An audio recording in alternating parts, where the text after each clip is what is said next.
Welcome to your Full Circle Friday. My name is Sara, a certified trauma recovery coach with Full Circle Wellspring. Trauma causes a disruption in our neural pathways and can halt survivors from staying connected to themselves, others, and the world around them. They can abandon or exile parts of themselves behind a wall of shame and fear. These episodes are dedicated toward understanding trauma and learning about outside resources, adjunctive services, recommendations, techniques, coping skills, and more to support and encourage the survivor on their journey back to their authentic selves. Let's get started.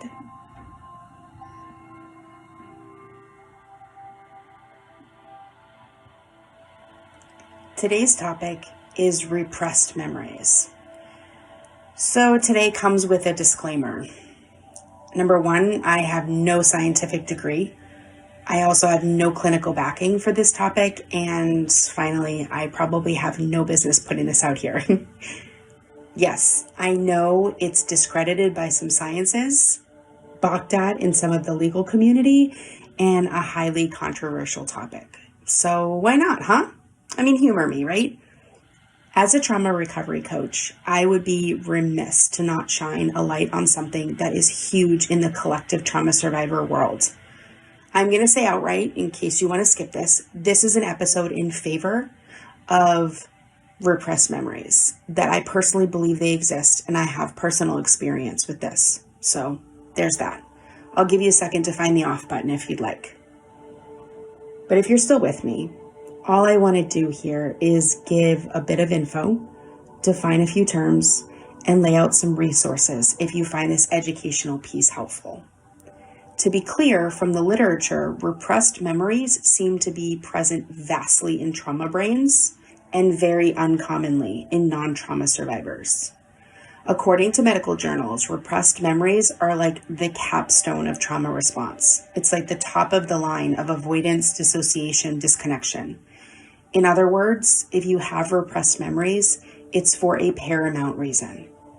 There's a lot of respect to be given, in my opinion, to the brain for why it chooses to sort some things into the repression box. A clinical psychologist in DC attempts to explain how your brain does this by saying that it, quote, drops the memory into a non-conscious zone, a realm that you do not think about, unquote. I understand the controversy, truly. I get how it can make sense and also make no sense.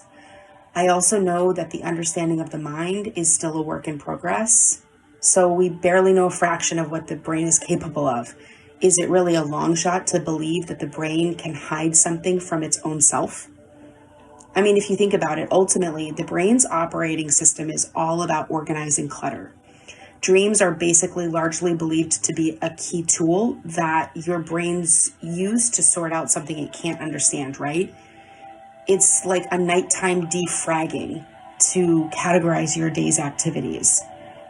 It's as if these repressed memories went into a trash bin icon on your desktop. Poof, there, it's gone. And continue on operating on your brain goes, right? We know from computers, though, that we can easily access the trash bin. Now, the layman of the world would just click empty trash can and then honestly have no idea how to retrieve it from there. Some of us more tech-savvy folks would know that you can system restore and undo the delete. Beyond that, if the system restore point was deleted too, then what? Well, a lot. For hackers, for one, they seem to have no problem with data retrieval, whether it's deleted 3 times or zipped in a password protection or locked away in the cloud, right? The FBI has no issue bringing in its special operatives when they need to hunt something off of a computer that's been removed. Wait, even beyond the system restore trick? Wait, how? I have no idea. But we know that they can do this, right? That's the important part. So why then is it such a stretch to believe that your human brain, which has a lot of computer similarities, doesn't have a trash bin or an empty trash bin option on something horrible that you went through on X date in time? And if so, then why can't we see that someone could use the system restore button to get it back? Or beyond that, more technical support therapy to unrepress what was once repressed? Yes, I know, unrepressed is not a word, but it should be, right? So I'm using it. This idea of repressed memories, this is a beautiful representation of a protector. That's from the IFS. So check out that episode if you missed what IFS means. This is perhaps one of the strongest protectors.